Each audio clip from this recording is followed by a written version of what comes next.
Hola amigo, Dios te bendiga grandemente en el nombre de Jesús. La voz que escucha en este audio es la voz de David Sabino, escritor de este libro que abriste y elegiste, titulado ¿En dónde está mi amigo?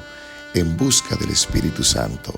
Desde la República Dominicana, la ciudad de San Pedro de Macorís, tierra del Espíritu Santo, te hablamos y queremos compartir contigo este hermoso libro que el Espíritu Santo ha sido nuestro compañero en cuanto a su tiempo de escritura. Dios te bendiga. Comencemos. Capítulo 1. Gracias por uno. Acápite 1:1. Fui elegida, pero no tenía hijo, porque Elizabeth era estéril y ambos eran ya de edad avanzada. Lucas 1:7, Reina Valera 1960. El 12 de marzo de 1956, en la ciudad de Higüey, al este de República Dominicana, nace Eusebia Pache Guerrero y Dalisa, hija de la señora Aura Guerrero y el señor Antonio de la Rosa. Al paso de los años, la niña crecía en tamaño e inteligencia. Es de normal costumbre que todas las personas que no sean miembros de un concilio cristiano evangélico en los países de Latinoamérica y específicamente en la República Dominicana, las personas profesen o digan que son fieles católicos, a pesar de que nunca hayan ido a la iglesia, por lo que las familias se forman y crecen en ese ambiente religioso. Y Dalisa, como toda niña, tenía la esperanza que al crecer sería madre de sus hijos, como es el deseo de toda mujer cuando se casa con la persona que ha elegido con este fin. A la edad de 6 años, Dalisa pasa por un momento oscuro y doloroso. En una noche cargada de bebidas, mujeres, fiesta y diversión, su padre pierde la vida a causa de una estocada directa al corazón a mano de un hombre que, queriéndole quitar la bebida, mas Antonio no dándosela, se desquita de una manera irritable y pasando el horrendo ya mencionado. Los traumas y temores de forma repentina iniciaron en la vida de Dalisa, marcando su vida por largo plazo. En la escuela primaria, en la cual estudiaba Dalisa, el patio de la misma conectaba con el cementerio municipal del municipio cabecera de la ciudad de Higüey. Al estar en el receso u hora de clase, la persecución emocional causada por los traumas y temores por consecuencia de la muerte del padre de la niña se hacían presentes de una manera constante.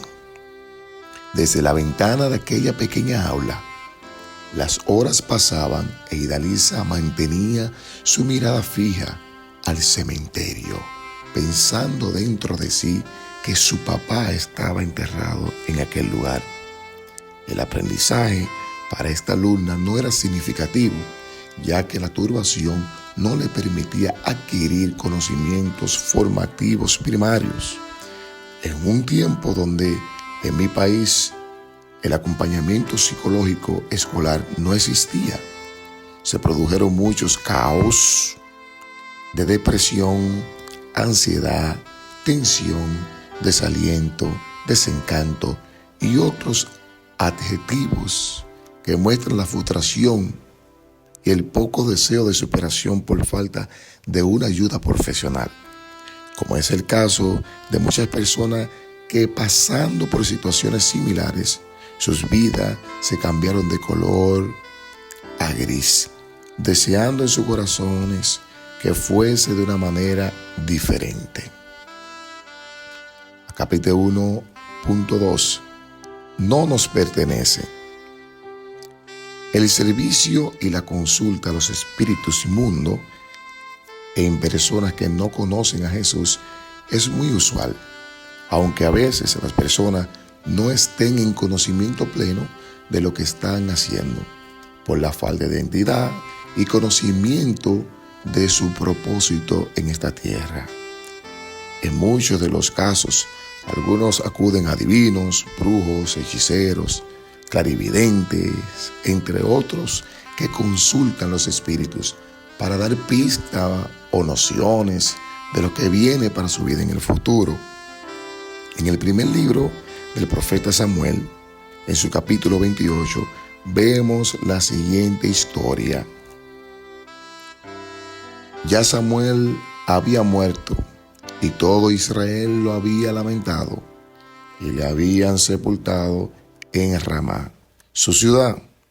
Y Saúl había arrojado de la tierra a los encantadores y adivinos. Se juntaron pues los filisteos y vinieron, acamparon en Sunem. Y Saúl junto a todo Israel y acamparon en Gilboa. Y cuando vio Saúl el campamento de los filisteos, tuvo miedo y se turbó su corazón en gran manera. Y consultó Saúl a Jehová, pero Jehová no le respondió ni por sueño, ni por Urim, ni por profeta. Entonces Saúl dijo a sus criados: buscadme una mujer que tenga espíritu de adivinación, para que yo vaya a ella y por medio de ella pregunte. Y sus criados le respondieron: he aquí, hay una mujer en Endor que tiene espíritu de adivinación. Y se disfrazó Saúl y se puso otro vestido y se fue con 2 hombres y vinieron a aquella mujer de noche. Y él le dijo: yo te ruego que me adivines por el espíritu de tu adivinación, me hagas subir a quien yo te dijere. Y la mujer le dijo: he aquí, tú sabes que Saúl ha hecho, como ha cortado la tierra a los evocadores y a los adivinos. ¿Por qué pues pones tropiezo a mí para hacerme morir? Entonces Saúl le juró por Jehová diciendo: vive Jehová, que ningún mal te vendrá por esto. Primer libro de Samuel, capítulo 28, Reina Valera, 1960. La palabra adivino la derivamos del verbo adivinar, y este procede del latín adivinare, adivinar o imaginar, compuesto de ad, aproximación, y el verbo divinare, adivinar, presagiar, profetizar. Derivado de este el adjetivo divinus, relativo a los dioses, divino, inspirado por la divinidad. Vemos en esa historia que el profeta Samuel había muerto.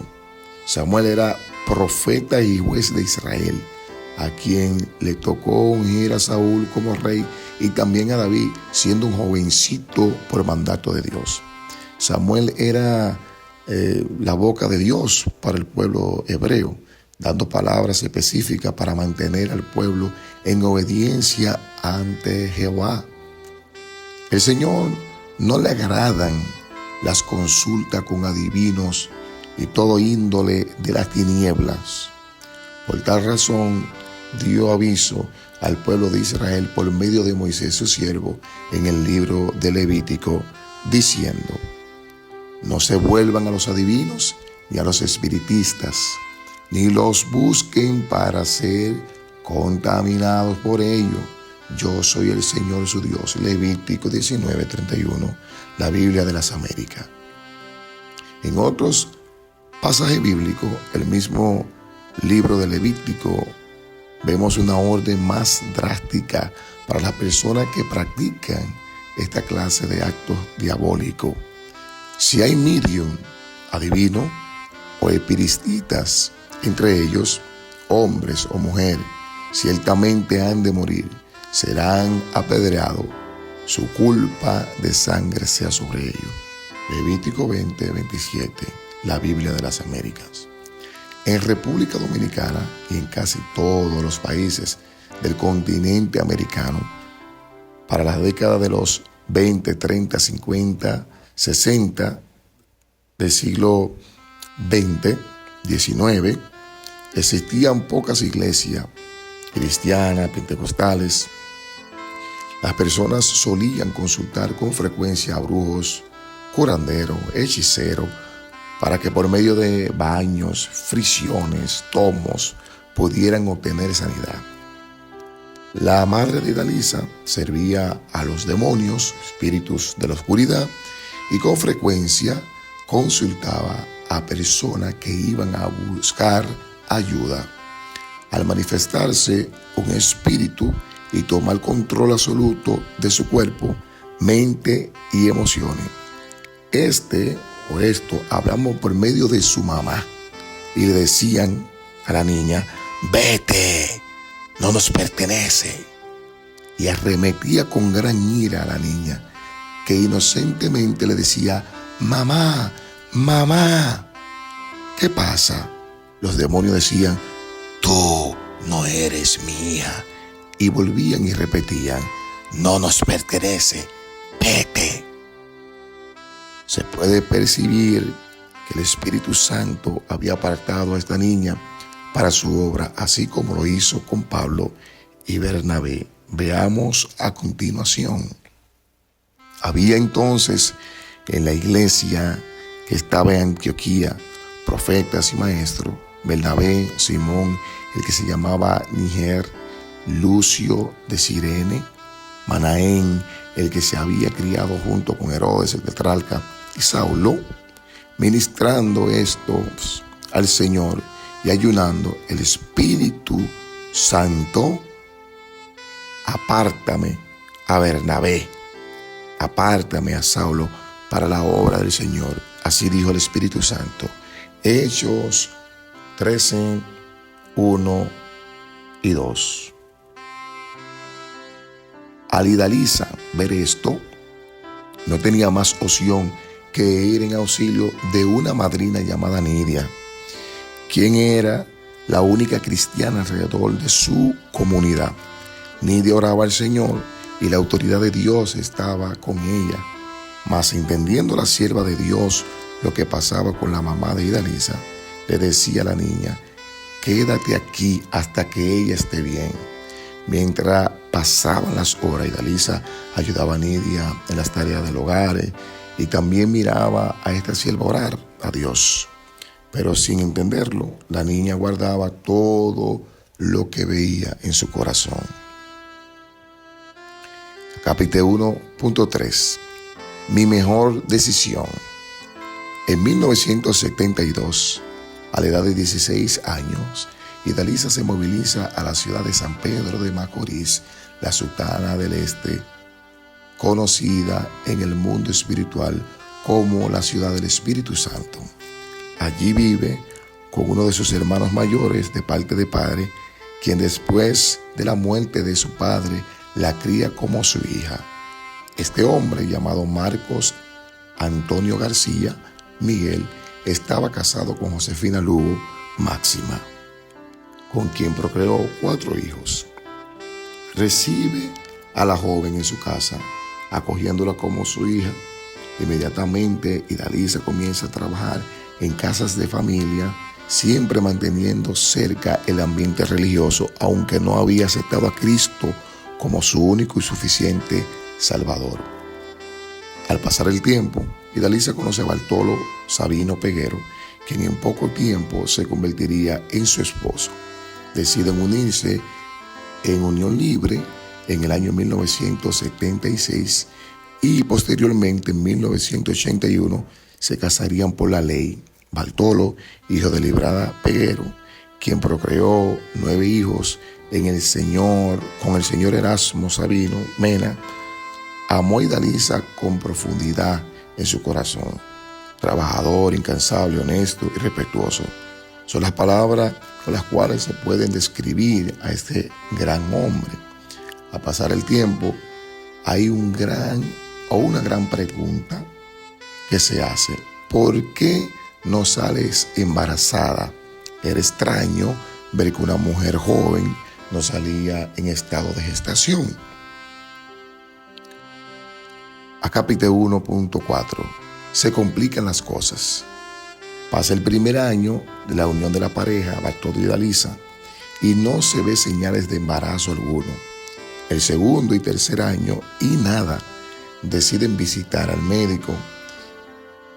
Indican estudios para saber cuál es la causa de la mujer estéril, agrandándose la preocupación por un diagnóstico positivo a estéril. Los ánimos bajan de manera notable para todo lo que los rodeaban, pero aún había un poco de fe. Pasado el cuarto y quinto año de la unión, aún esperaban la buena noticia, pero todos los diagnósticos eran negativos para un embarazo. Y Dalisa, a pesar de que no había confesado a Cristo, oraba siempre al Señor para que le diera la oportunidad de ser madre, aunque sea de uno. ¿Cómo es el título de este primer capítulo? Gracias por uno. Deseosa por tener hijos, mas no pudiendo, decide adoptar a un niño o niña, pero su esposo no se lo permitió, porque decía: si un niño vive aquí, quiero que sea tuyo y mío. Afligido su corazón, respetó la decisión de su esposo y no procedió a la adopción del niño o niña que deseaba. A capítulo 1.5. Causa de la infertilidad. Según estudios médicos, los niveles bajos de hormona tiroidea pueden interferir en la liberación de un óvulo del ovario, ovulación, lo que afecta la fertilidad. Además, algunas de las causas del hipotiroidismo, como cierto trastorno autoinmunitario o hipofisario, puede afectar la fertilidad. Para las mujeres, el tratamiento del hipotiroidismo es una parte importante de cualquier esfuerzo para corregir la infertilidad. Si la infertilidad persiste después de que se haya corregido el hipotiroidismo, es posible que se necesite otras intervenciones para tratar la infertilidad. Tomado desde el link de Mayo Clinic ORG. Al tratar con especialistas, descubren que a Dalisa se le desarrolla hipotiroidismo. Muchos especialistas en la rama de la psicología expresan que algunas de las causas que llevan al hipotiroidismo en las mujeres es por consecuencia del sufrimiento, dolor, tristeza y desaliento. Veamos algunos episodios en la Biblia que nos relatan acerca de estas cosas. Como Ana no tenía hijos, Penina se burlaba de ella. Tanto la molestaba que Ana lloraba mucho y ni comer quería. Todos los días cuando iba al santuario, o todos los años cuando iba al santuario, Penina la trataba así. En una de esas visitas, Elcana le preguntó a Ana: ¿por qué lloras? ¿Por qué no comes? ¿Por qué te afliges? El primer libro de Samuel, capítulo 1, versos 6 al 7, versos 6 al 7 al 20, traducción latinoamericana. En este pasaje, el primer libro del profeta Samuel, se puede observar algo muy importante si nos detenemos a analizar. Tanto la molestaba que Ana lloraba mucho y ni comer quería. En la vida de Ana había dolores, impotencia, sufrimiento, irritabilidad, vergüenza por causa de que ella era estéril y no podía dar a luz un hijo a su esposo. Observemos esto. Todos los años, cuando iba al santuario, Penina la trataba así. De una u otra manera, Penina sabía que molestar a Ana, recordándole su estado de esterilidad, provocaba una irritación y molestia. a tal punto que la turbación que había en el corazón de Ana no diera espacio para que su fe aumentara y el milagro pudiera verse hecho realidad. En nuestras vidas diarias tenemos muchas peninas. El diablo la pone para que no podamos rendirnos al Señor en oración y ruego y así esperar la respuesta divina. Yo no sé cuál es la penina que te tiene o que te está impidiendo que tú no puedas dar a luz la bendición que el Señor ha destinado para ti.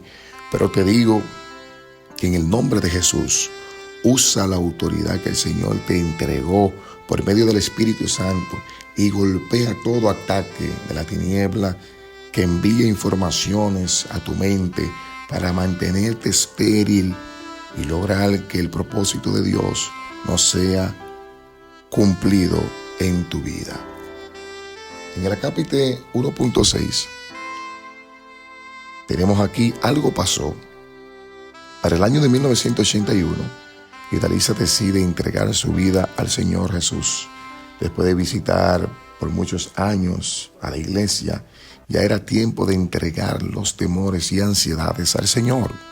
Allí hace voto con Dios y le dice que mientras vida tuviera, quería servirle únicamente a Él.